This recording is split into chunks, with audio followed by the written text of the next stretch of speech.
Hello बच्चों, देखिए भाई अभी आज की जो क्लास होने वाली है क्या होने वाली है वो एनएलएम एंड फ्रिक्शन पे।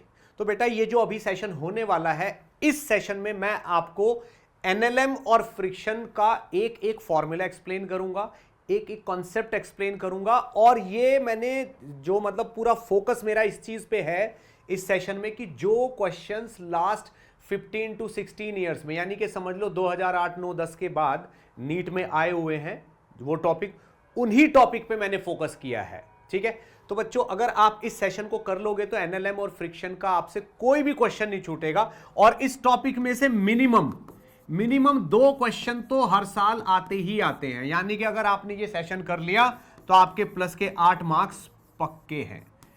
ठीक है, और बच्चों जैसे ही आप इस सेशन को कर लोगे, ठीक है ना, हालांकि इसमें मैंने हर फॉर्मूले पे हर टॉपिक पे एक एग्जांपल देने की कोशिश की है, उसके बाद भी आपको कुछ और क्वेश्चंस करने, कुछ पीवाईक्यूज करने हैं, तो ये जाके आपका बिल्कुल पक्का हो जाएगा। राइट, ठीक है, तो चलिए स्टार्ट करते हैं एनएलएम एंड फ्रिक्शन।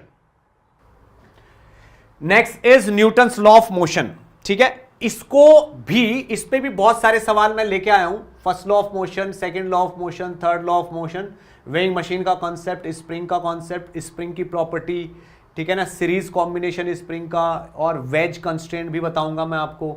सिस्टम के लिए न्यूटन्स लॉ बताऊंगा आपको, नेट फोर्स का बताना है मुझे, और इनर्शियल फ्रेम का तो कुछ ये होता ही नहीं। फिर ये वाला सवाल है आपके लिए, एक ये सवाल है, एक ये सवाल है आपके लिए, एक ये सवाल है। ठीक, फिर फ्रिक्शन पे आएंगे। ठीक है, ठीक है, तो भाई फर्स्ट लॉ ऑफ मोशन ये कहता है कि अगर किसी बॉडी पे फोर्स 0 है, ठीक है ना, तो उसकी स्टेट में कोई चेंज नहीं होगा, no change in its state. इसको उल्टा भी यूज करते हैं कि किसी बॉडी की स्टेट में अगर कोई चेंज नहीं हो रहा है तो उस पे फोर्स 0 है। ठीक है ना, तो ये रूल ये कहता है कि किसी बॉडी पे अगर फोर्स 0 है तो वो जिस तरफ जैसे चल रही है वो उस तरफ वैसे ही चलती रहेगी, कोई चेंज नहीं आएगा। ठीक है ना। सेकंड लॉ क्या कहता है? सेकंड लॉ ये कहता है अगर किसी बॉडी पे फोर्स 0 नहीं है, यानी कि उस पे कुछ फोर्स लग रहा है, तो उस बॉडी पे वो फोर्स उसमें एक एक्सेलरेशन क्रिएट कर देगा। ठीक है ना, और उस बॉडी का मास, मान लीजिए ये m मास की बॉडी है और उस पे लग रहा है F फोर्स, तो इसमें क्या a एक्सेलरेशन आ जाएगा, तो F is equal to M A के बराबर होगा, यानी कि वो जो एक्सेलरेशन आया है that is equal to F upon m। अब यही इसी सेकंड लॉ पे बेस्ड ही बनते हैं FBDs। किसी भी बॉडी पे किसी भी डायरेक्शन में आप नेट फोर्स निकाल दो, किसी भी बॉडी पे किसी भी डायरेक्शन में आप नेट फोर्स निकाल दो और उसको बॉडी का मास इनटू उसके एक्सेलरेशन के बराबर कर दीजिए, ये सेकंड लॉ है। ठीक है भाई। थर्ड लॉ क्या कहता है? थर्ड लॉ ये कहता है कि अगर आप किसी बॉडी पे, मान लो आप यहां पे इस बॉडी पे कुछ फोर्स लगा रहे हो, धकेल रहे हो ऐसे, तो आप ए हो, ये बॉडी बी है, तो ए बी पे force of on A by B और force on B by A ये बराबर होंगे बट इक्वल एंड अपोजिट होंगे। यानी कि अगर ए बी पे फोर्स लगाएगा तो बी ए पे फोर्स लगाएगा। ठीक, अब 2 बॉडी हैं, कितनी बॉडी है? 2 बॉडीज हैं। ठीक, कोई भी बॉडी दोनों फोर्स एक पे नहीं लगाएगी, एक दूसरे पे, दूसरी पहले पे, ये थर्ड लॉ है। ठीक, वेइंग मशीन का कॉन्सेप्ट क्या कहता है कि अगर भाई कहीं पे वेइंग मशीन रखी हुई है, ये मान लो वेइंग मशीन रखी है ऐसे करके यूं, और इस पे कोई खड़ा हुआ है, ये इस पे कोई खड़ा हुआ है। ठीक है, तो होता क्या है बेटा, वेइंग मशीन का कॉन्सेप्ट हमें क्या बताता है? वेइंग मशीन का कॉन्सेप्ट हमें यह बताता है कि अगर आप किसी वेइंग मशीन पे खड़े हुए हैं, ठीक है, तो आप उस वेइंग मशीन पे जितना भी फोर्स लगाते हो, ये वेइंग मशीन क्या करती है, उस अपने ऊपर लगने वाले फोर्स को, जिसको हम नॉर्मल बोलते हैं, उस नॉर्मल को जी से डिवाइड करती है और रीडिंग दे देती है। ठीक है ना, ये रीडिंग दे देती है N अपॉन जी। ये वेइंग मशीन का फंडा होता है। अब वेइंग मशीन कहां पे काम आती है? एलिवेटर में। जब आप एलिवेटर में रख के, ठीक है ना, किसी आदमी को खड़ा करते हो और एलिवेटर को ऊपर चलाते हो किसी एक्सेलरेशन ए से, तो वेइंग मशीन की रीडिंग होती है आदमी का मास इनटू जी प्लस ए अपॉन जी। ये कब होती है? जब ए एक्सेलरेशन ऊपर की तरफ होता है। और रीडिंग कितनी होती है? m इंटू जी माइनस ए अपॉन जी, जब एक्सेलरेशन एलिवेटर का नीचे होता है। याद रखना है, इसी पे सवाल आएगा। अब स्प्रिंग फोर्स, स्प्रिंग क्या है? स्प्रिंग एक ऐसा डिवाइस है जिसपे मान लो आपने ये ब्लॉक लगा दिया, ठीक है ना, आपने इस पे मान लो कोई आदमी इस ब्लॉक को ऐसे धकेल रहा है इस तरफ और यहां से यहां तक ले आया एक्स डिस्टेंस तक, ठीक है ना, एक्स डिस्टेंस तक ले आया, ठीक है, तो क्या होगा?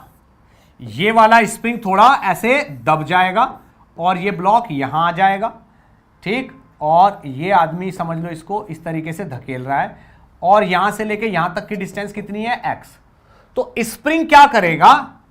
स्प्रिंग इस ब्लॉक पे उल्टा फोर्स लगाएगा, कितना? के एक्स, और जिस चीज से जुड़ा हुआ उस पे भी स्प्रिंग फोर्स कितना लगाएगा? के एक्स। ठीक, तो स्प्रिंग को चाहे तो दबा दो, चाहे इसको एक्सटेंड कर दो, स्प्रिंग कितना फोर्स लगाता है? के एक्स। तो स्प्रिंग के जो दो एंड होते हैं, ये वाला एंड के एक्स फोर्स लगाता है और ये वाला एंड भी के एक्स फोर्स लगाता है। अगर आपने इसको कंप्रेस कर दिया तो, और अगर आपने इसको एक्सटेंड कर दिया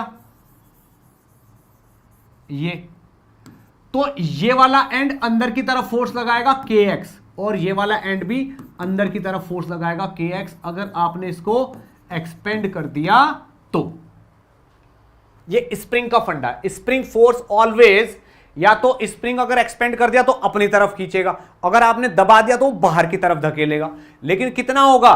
के इंटू एक्स। एक्स क्या है? उसकी लेंथ में चेंज है, ठीक, ये स्प्रिंग का फंडा है। अब स्प्रिंग की प्रॉपर्टीज यही है जो मैंने बता दिया आपको। अब ये कहता है कि अगर स्प्रिंग्स ऐसे हैं यूं और सीरीज में लगे हुए हैं, यानी कि K1, K2 और K3, तो इन सबको अगर एक सिंगल स्प्रिंग से रिप्लेस करोगे, ठीक है ना, इन तीनों के बराबर अगर एक सिंगल स्प्रिंग लोगे तो उसका के मान लो के इक्विवेलेंट हो गया। तो के इक्विवेलेंट निकालने का तरीका क्या होगा? 1/K1 plus 1/K2 plus 1/K3, ये होगा, ठीक। और अगर यही के यही स्प्रिंग ऐसे पैरेलल में जुड़े होंगे यूं, ये K1, K2, K3, और आप चाहते हो कि मैं इन दोनों के बीच में एक सिंगल स्प्रिंग जोड़ूं, ठीक है ना, जो मुझे सेम टू सेम रिजल्ट दे, तो इसका K आपको कितना लेना पड़ेगा? K1 plus K2 plus K3, ऐसे लेना पड़ेगा। K इसका बढ़ जाएगा, यानी कि इसका K ज्यादा है, यानी कि इसको खींचना हार्ड है, इसका K कम आएगा, इसको खींचना आसान हो जाएगा। खुद ही सोचो, स्प्रिंग जितना लंबा होता जाता है उसको खींचना आसान हो जाता है, तो उसका के कम हो जाता है। स्प्रिंग यहां पे 3 एक साथ लग गए, इसको खींचना कितना मुश्किल हो, यानी कि इनका के बढ़ चुका है।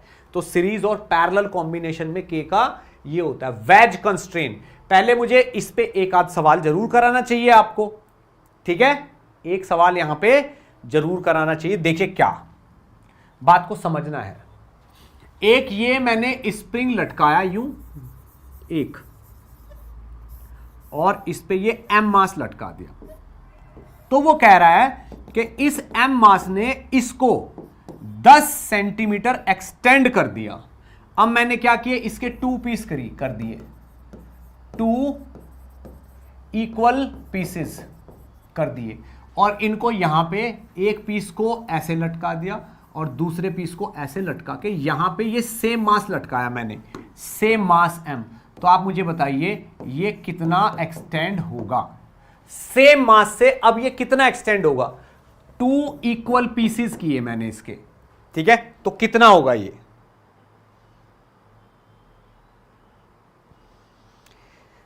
टू इक्वल पीसेस किए तो कितना होगा? बात को ध्यान से समझना है अब, ठीक है, क्या कह रहे हैं हम यहां पे?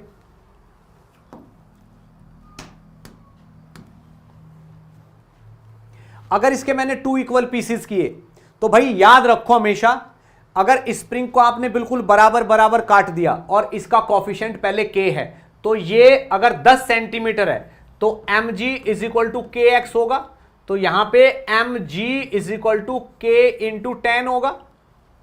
जब हम स्प्रिंग को काटते हैं बराबर बराबर, ठीक है ना, तो उसका के डबल हो जाता है, तो इसका के 2k हो जाएगा, इसका भी के कितना हो जाएगा 2k हो जाएगा। स्प्रिंग के 2 पीस कर लिए हमने, तो के क्या होता है डबल हो जाता है, तो ये भी 2k हो गया, ये भी 2k होगा। बहुत अच्छी बात। अब 2k और 2k को साथ में जोड़ दिया, तो ये समझ लो एक ही स्प्रिंग का ये कितना हो गया 4k हो गया।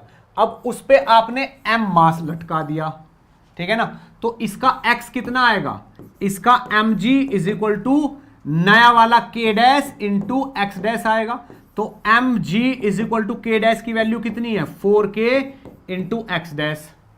तो यहां पे mg is equal to k into 10 है, और यहां पे mg is equal to k into 4k into x dash है। अगर मैं दोनों को डिवाइड कर दूं तो इससे तो ये कट जाएगा, तो k into 10 is equal to 4k into x dash, तो k into 10 is equal to 4k into x dash. तो यहां पे एक्स डैश की वैल्यू आएगी 10/4 मतलब 2.5 सेंटीमीटर। ये आंसर है,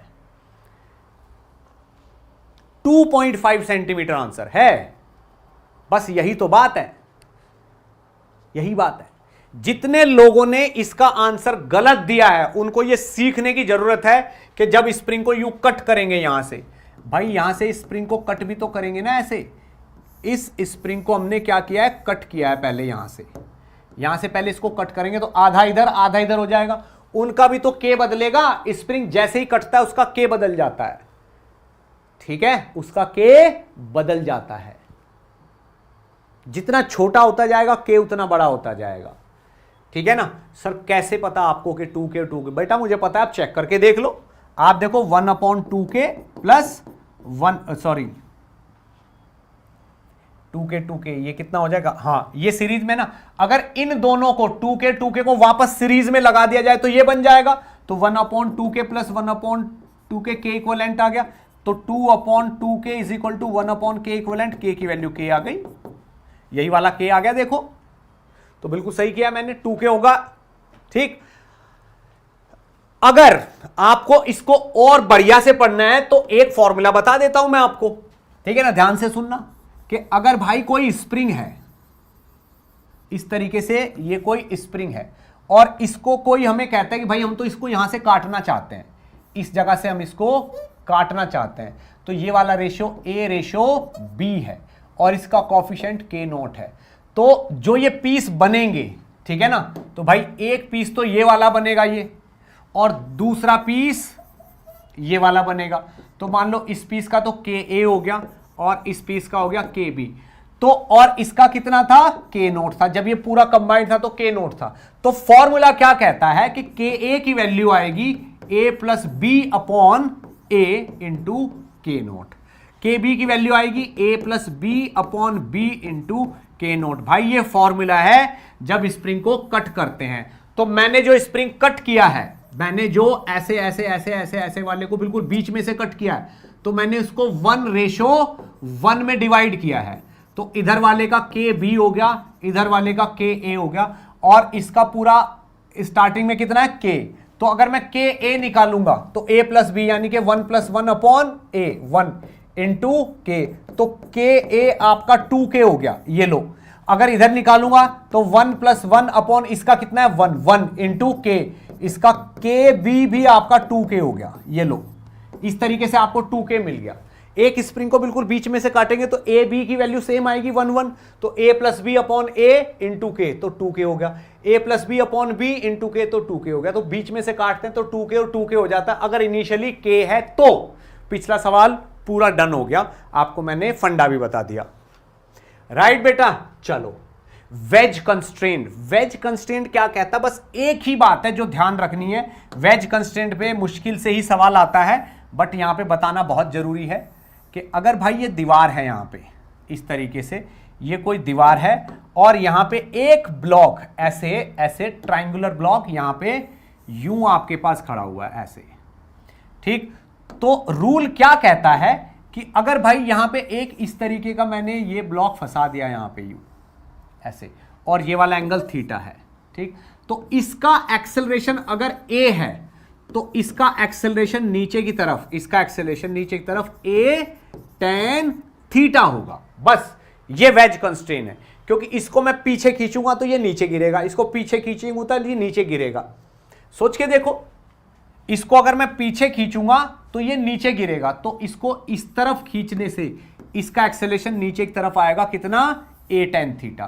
तो अगर ये a है तो acceleration of a is equal to, अगर a है और ये b है तो एक्सेलरेशन ऑफ b आपका a tan थीटा आएगा नीचे की तरफ। इस पे कैसा एग्जांपल लिया जाएगा आपका, बोलेगा कि एक इस तरीके का अरेंजमेंट है, यहां पे एक इंक्लाइन प्लेन है जिसका ये एंगल 37 डिग्री है, इसका आगे की तरफ एक्सेलरेशन है 5 मीटर पर सेकेंड स्क्वायर। तो भाई इस पे एक इस तरीके का हमने ब्लॉक लगा दिया, यूं ऐसा ब्लॉक लगा दिया यूं, और इस ब्लॉक को यहां पे हमने फिक्स कर दिया इन दो सपोर्ट्स के बीच में, ये एक यहां पे और एक यहां पे, ऐसे ऐसे ऐसे ऐसे यूं कर दिया। तो बताइए जैसे ही हम इसको आगे खिसकाएंगे तो ये नीचे गिरेगा, तो ये b है, तो एक्सेलरेशन ऑफ b बताइए। तो भाई इस सवाल में और इस सवाल में कोई अंतर नहीं है, इस सवाल में और इस सवाल में कोई अंतर नहीं है। ये आगे खिसकेगा तो ये भी नीचे गिरेगा, ये आगे खिसकेगा तो ये भी नीचे गिरेगा, तो इसका एक्सेलरेशन होगा a tan थीटा। a कितना है 5, tan 37 कितना होता है 3/4, तो दिस इज 15/4, मतलब 3.75 मीटर पर सेकेंड स्क्वायर। ये एक्सेलरेशन होगा b का। ये लीजिए, इस टाइप का यहां पे क्वेश्चन आ सकता है, राइट। आगे बढ़ जाते हैं। एक्सटर्नल फोर्स, जितने भी फोर्स है सबको जोड़ के आपको नेट एक्सेलरेशन मिल जाएगा। Inertial frame, non inertial frame का बहुत लंबे समय से कोई सवाल नहीं आया है, इसको छोड़ दो। ये रहा आपका क्वेश्चन, ठीक है ना। मैंने आपको क्वेश्चन दे दिया है, क्वेश्चन पढ़ देता हूं। In the system shown figure assume that all the surfaces are smooth, string and spring are massless when mass is connected and release the acceleration of the system। जब इसको बिल्कुल रिलीज कर दिया जाता है तो इस सिस्टम का एक्सेलरेशन कितना है, ये m, ये 2m, ये 3m और ये स्प्रिंग, ठीक है। 1 मिनट का टाइम है आपके पास, फटाफट मुझे आंसर बताओ क्या आएगा, फिर मैं एक्सप्लेन करूंगा ये क्या होगा। 1 मिनट का टाइम देके जा रहा हूं, इतना मैं पानी पी के आता हूं, है ना। ओके भाई, चलो शुरू करते हैं। ओके, टाइम भी हो गया। ओके, तो सुनिए ध्यान से। ये कह रहा है कि वो m मास है, तो अगर मैं इसमें टेंशन T1 मान लेता हूं तो यहां पे भी टेंशन T1 होगी, इसका kx होगा, इसमें क्या होगा kx। तो अगर इसका एक्सेलरेशन है a है, इसका भी a है, अब स्प्रिंग का एक्सटेंशन अगर एक्सटेंड हो गया और वो कांस्टेंट हो गया तो इसका और इसका एक्सेलरेशन भी सेम ही होंगे। आप चाहो तो इनका FBD बना लो। तो उस m मास को इस तरफ खींचने वाला टेंशन T1 है, या T ले लो क्योंकि दूसरी जगह तो कोई टेंशन है नहीं, इसको तो हम kx लिख रहे हैं। तो स्ट्रिंग जिससे भी जुड़ती है उसे अपनी तरफ खींचती है, और कितने फोर्स से खींचती है, जितना उसमें टेंशन होता है। तो m मास को T फोर्स से खींचा जाएगा विद सम एक्सेलरेशन a, तो T is equal to m into a, ये एक इक्वेशन आ जाएगी। अब 2m की इक्वेशन बना लो। 2m पे ऊपर की तरफ टेंशन T लगेगा क्योंकि ऊपर स्ट्रिंग टाइट है, ये से अपनी तरफ खींचेगी। नीचे की तरफ एक kx लगेगा, तो भाई नीचे की तरफ यहां पे एक kx लगेगा, साथ में इसका एक 2m इंटू जी भी लगेगा। उसके बावजूद इसका एक्सेलरेशन a है, तो समझ लीजिए 2mg प्लस kx और minus t is equal to 2m into a। ये आपकी दूसरी इक्वेशन हो गई यहां पे इसकी। अब ये 3m है, अगर मैं 3m का FBD बनाऊंगा तो 3m पे ऊपर स्प्रिंग लग रहा है, तो ऊपर की तरफ लगेगा कितना kx, नीचे की तरफ कुछ नहीं है तो बस 3mg लगेगा। उसके बावजूद इसका एक्सेलरेशन a है नीचे की तरफ, तो इसकी इक्वेशन आएगी 3mg नीचे की तरफ माइनस का kx is equal to 3m into a। 3m into a, ये आपकी तीसरी इक्वेशन आ गई। अब आप खुद सोचो, अगर मैं तीनों को जोड़ दूंगा, तीनों को जोड़ डालो, इस वाले t से ये t खत्म, इस वाले kx से ये kx खत्म, तो तीनों को जब हम जोड़ेंगे तो ये 2mg और ये 3mg, तो 2mg plus 3mg is equal to ma 2ma 3ma 3 2 5 और 1 6ma, ठीक है ना। तो 5mg is equal to 6ma, तो a की वैल्यू आ गई 5/6g, 5/6g यानी कि 50/6। B option is the correct option, 50/6 ये आपका आंसर है। जिसका सही आंसर है वो अपने आप को प्लस के 4 नंबर दे लो, ठीक है, प्लस के 4 नंबर दे दो। जिसका गलत हो गया -1 दे दो, ठीक है ना। एक बार मैं देखता हूं कि मुझसे पहले कितने लोगों ने आंसर दे दिया था। प्रवीण ओके, एमबीबीएस वाला गुड, मंदिरा ओके, सलमान खान, तनु, हर्षित, कार्डिक सर्जन एकदम सही है, ओके ओके। आदित्य सर मेरा 12th पूरा कंप्लीट है, 11th में कॉन्फिडेंस नहीं है, इस सेशन से कितने नंबर बढ़ सकते हैं? अभी 120 के अराउंड आ रहे हैं फर्स्ट फिजिक्स में। बेटा देखो ये सेशन है, 11th की फॉर्मूला शीट है, जितना आप अच्छे से रट लोगे, पढ़ लोगे, देख लोगे, 11th को थोड़ी सी स्ट्रेंथ जरूर मिलेगी, थोड़ी क्या पूरी स्ट्रेंथ मिलेगी मेरे हिसाब से तो, ठीक। कुछ एग्जाम्पल भी होंगे और ये एग्जाम्पल मोस्ट एक्सपेक्टेड एग्जाम्पल्स हैं, जो मतलब PYQ की को जो बुक है उस बुक को छानने से मिले हैं हमें, ठीक है। चलिए आगे बढ़ते हैं थोड़ा सा। अब ये नेक्स्ट वाला देखो, ये बोल रहा है balloon of mass 10 kg is raising up. अब मान लो भाई ये तो बलून है और ये इसके नीचे ये 4-5 लोग ऐसे इसमें, ये मतलब ये नीचे वेट है, ये तो बलून है और ये इसके नीचे वेट है। तो बलून पे क्या लगता है? ऊपर की तरफ बायंसी लगता है और नीचे की तरफ क्या लगता है? mg लगता है। तो ये कह रहा है कि बलून ऑफ मास 10 kg, इसका मास कितना है? 10 kg, ये लग रहा है नीचे, is raising up with an acceleration of 20 metre per second square. If mass of 4 kg removed from the balloon, ठीक है ना, अगर इसमें से 4 kg रिमूव कर दिया यानी कि 10 से ये 6 kg रह गया है, तो एक्सेलरेशन बताइए कितना होगा। तो आप खुद देखिए, b minus 10g is equal to 10 into 20, ये पहली इक्वेशन है, ठीक है ना। तो आप ये देखो कि अब वो कह रहा है कि मास ऑफ 4 kg रिमूव कर दिया, तो b minus 6 into g is equal to 10 into a. अब एक्सेलरेशन कितना होगा ये पूछना चाहता है, ठीक। तो थोड़ा 20 से ज्यादा ही होगा, उसमें से ये चीज माइनस कर लो, ठीक है ना। तो ये कितना हो गया? 200 माइनस का 10a is equal to this minus this, तो माइनस का कितना हो गया?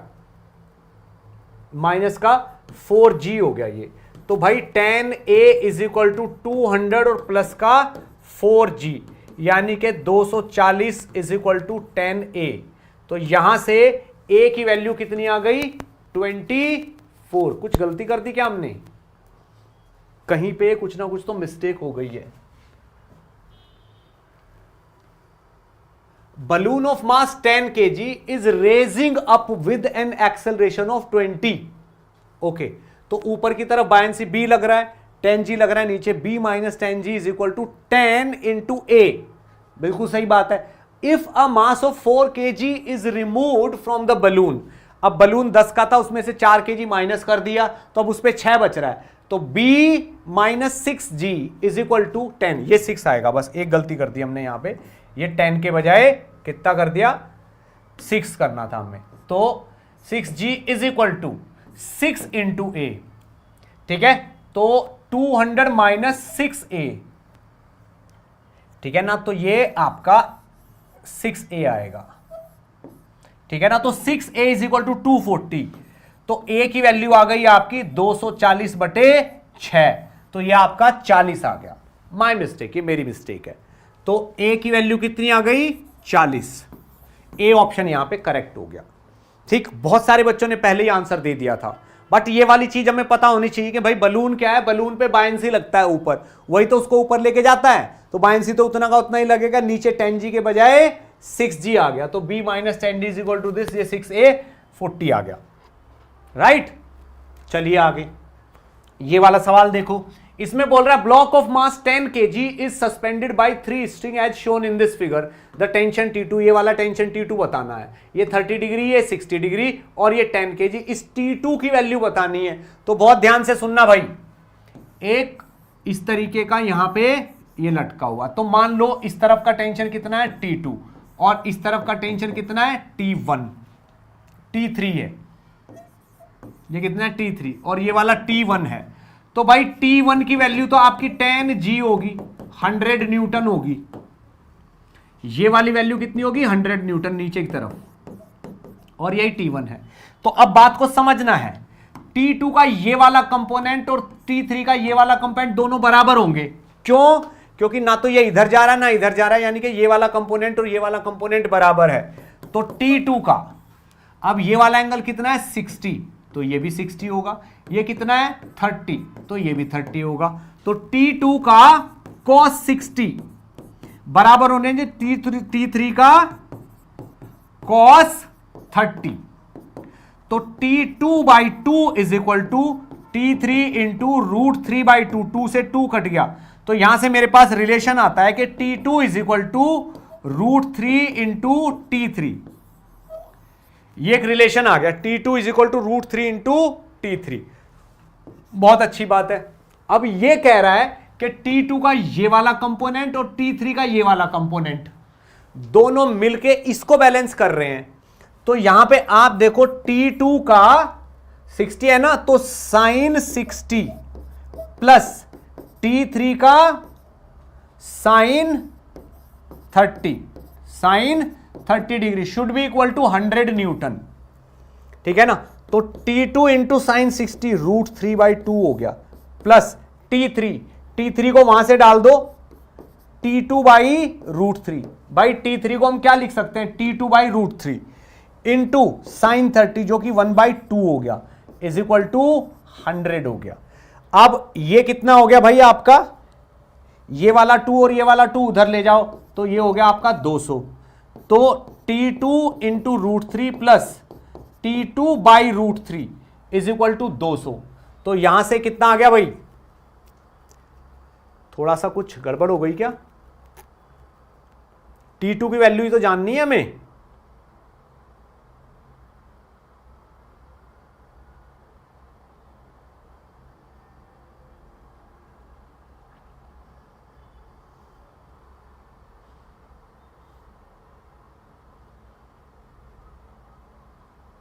ओके,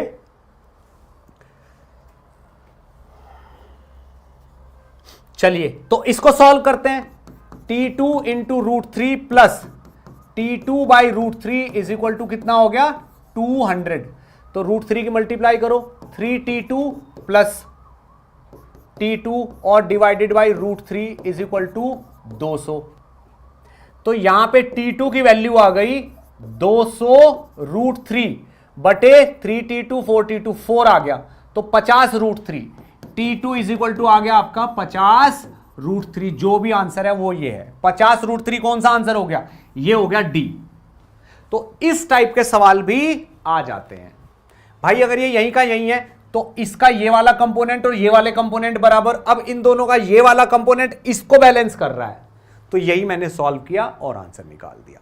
ठीक है भाई, 50 √3 यहां पे आंसर आता है। सॉल्व करके दिखाना बहुत जरूरी है, वरना मजा नहीं आता भाई। MMS 50 √3 बिल्कुल सही है, मंदिरे दास डी एकदम सही है।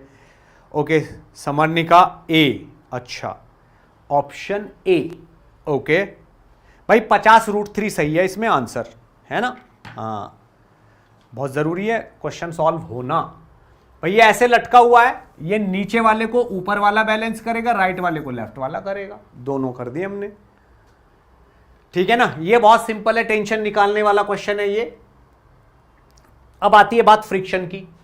फ्रिक्शन क्या होता है कि भाई अगर किसी भी सरफेस पे कोई ब्लॉक रखा हुआ है, ठीक है ना, और हम इस पे F फोर्स लगाते हैं, तो यहां का जो बीच का जो फ्रिक्शन है, ये वाला ये वाला फ्रिक्शन ऑलवेज ट्राई टू करता है, try to stop relative motion,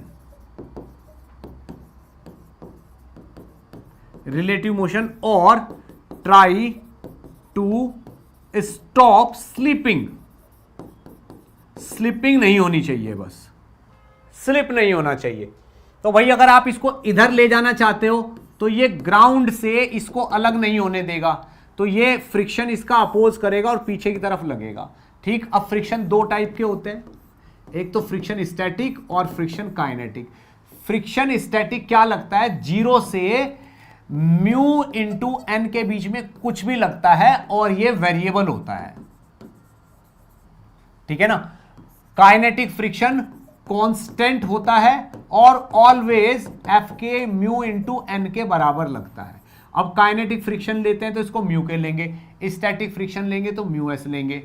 तो भाई अगर स्टैटिक फ्रिक्शन आप इस तरीके से लिखते हो कि म्यू एस इंटू एन, तो ये एक्चुअल में क्या है, this is maximum value of static friction. ये स्टैटिक फ्रिक्शन की मैक्सिमम वैल्यू होती है। ये जो आप लिख रहे हो यहां पे, ये स्टैटिक फ्रिक्शन की मैक्सिमम वैल्यू होती है।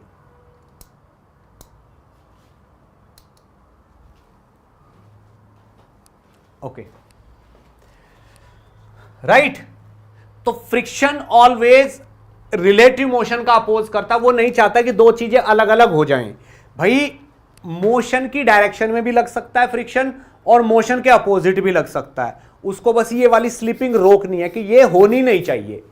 ठीक, अब जो फ्रिक्शन के केसेस हमारे पास आते हैं, ठीक है ना, काइनेटिक और स्टैटिक, बस याद रखना है आपको कि काइनेटिक फ्रिक्शन एक कांस्टेंट फ्रिक्शन होता है, स्टैटिक फ्रिक्शन वेरिएबल होता है और जीरो से लेके स्टैटिक फ्रिक्शन की मैक्सिमम वैल्यू के बीच में कुछ भी आता है।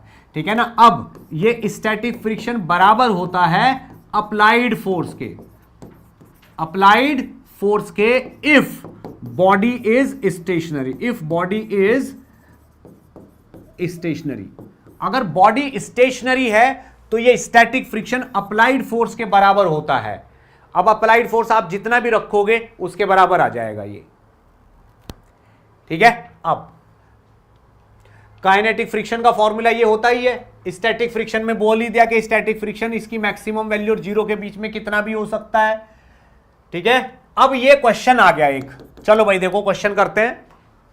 क्वेश्चन यहां पढ़ने में आ रहा होगा आपको।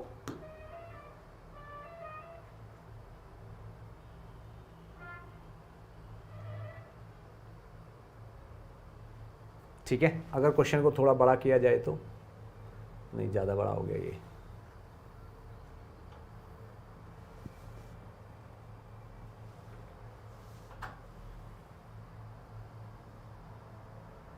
अब ये दिख रहा होगा आपको।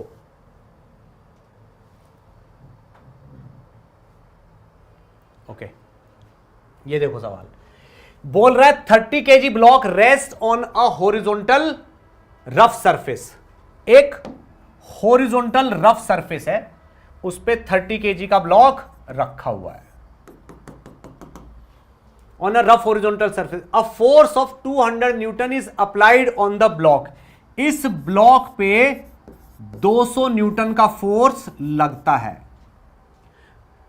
अ force of 200 newton is applied on the block. The block acquires a speed of 4 meter per second. इसकी स्पीड कितनी हो जाती है, 4 मीटर पर सेकेंड हो जाती है। v इज इक्वल टू 0 से कितनी देर में, t is equal to 2 second में। तो what is the value of coefficient of friction, बात को समझना है। ठीक, ये कह रहा है कि एक ब्लॉक है, ओके भाई, उस पे फोर्स लग रहा है 200 न्यूटन। ठीक है, और यहां पे कुछ पीछे की तरफ फ्रिक्शन भी लग रहा है, तो उसका एक्सेलरेशन कुछ आएगा, कितना, 200 minus friction force divided by इसका मास 30 शुड बी द एक्सेलरेशन। ये एक्सेलरेशन होना चाहिए। अब ये क्या इंफॉर्मेशन दे रहा है कि 2 सेकंड में इस ब्लॉक की स्पीड 0 से 4 हो जाती है, तो एक्सेलरेशन कितना होगा, v minus u upon t. तो एक्सेलरेशन की वैल्यू हो गई 2। तो आप देखिए 200 minus friction divided by 30 should be equal to 2। तो f की वैल्यू कितनी आएगी, 200, क्योंकि 30 उधर जाके 60 हो गया, 60 इधर आ जाएगा, 200 माइनस 60, तो f की वैल्यू आ गई 140। तो frictional force is 140 Newton. Okay भाई, तो what is the value of coefficient of friction, तो यहां पे म्यू इंटू एम जी के बराबर होना चाहिए, तो 30 इंटू 10 म्यू इंटू एम जी के बराबर होनी चाहिए। इस वाली जीरो से ये वाली जीरो खत्म, तो म्यू की वैल्यू कितनी हो गई भाई, म्यू की वैल्यू हो गई 14/30। तो पॉइंट तो यहां लग गया, और ये 4 आ गया और ये 7 आ गया, 0.47 यहां पे म्यू की वैल्यू आ गई। क्या बात समझ में आई? पहले हमने इसका एक्सेलरेशन निकाला, एक्सेलरेशन होगा इसका applied force minus friction, force इधर लग रहा फ्रिक्शन, तो एक्सेलरेशन ये होगा, एक्सेलरेशन की वैल्यू यहां डाली, फ्रिक्शन निकाला, फ्रिक्शन को म्यू इंटू एन के बराबर कर दिया, तो वहां से 0.47 आ गया, राइट। चलिए अगले वाले सवाल को देखो। ठीक, ये वाला एक्सेलरेशन कितना है, ए। बोल रहा है block of mass m, small m is placed on top of another block of mass m naught, मान लो बड़ा ब्लॉक m naught का है, shown in this figure, तो coefficient of friction between them is mu, इनके बीच में friction coefficient mu है, ठीक है ना। the maximum acceleration with which the block m naught may move, ये कितने एक्सेलरेशन से मूव कर सकता है, so that m also move along with edge,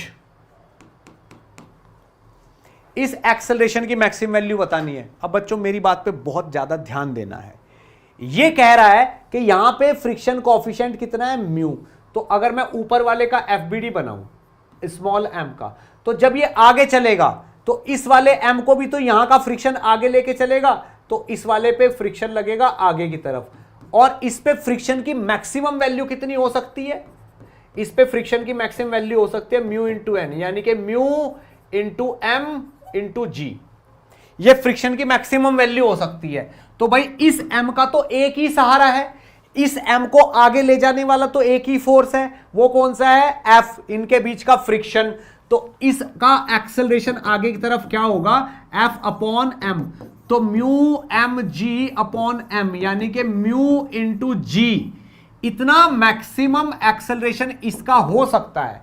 अगर आपने इसको म्यू जी से ज्यादा एक्सेलरेशन देने की कोशिश की तो ये उससे ज्यादा एक्सेलरेशन लेगा नहीं, बोलेगा भाई मैं तो यहीं हूं, तू चला जा, और दोनों में स्लिपिंग हो जाएगी, फिर ये दोनों एक साथ नहीं चलेंगे। तो इसका मैक्सिमम एक्सेलरेशन कितना हो सकता है, म्यू जी, तो आप उसको म्यू जी से ज्यादा देने की ट्राई नहीं करोगे, तो इस ए की maximum value mu into g ही होगी, यही आंसर है, यही आंसर होगा, mu into g, that's it. ठीक, नेक्स्ट सवाल देखो, बहुत ध्यान से देखना इस वाले सवाल को भी।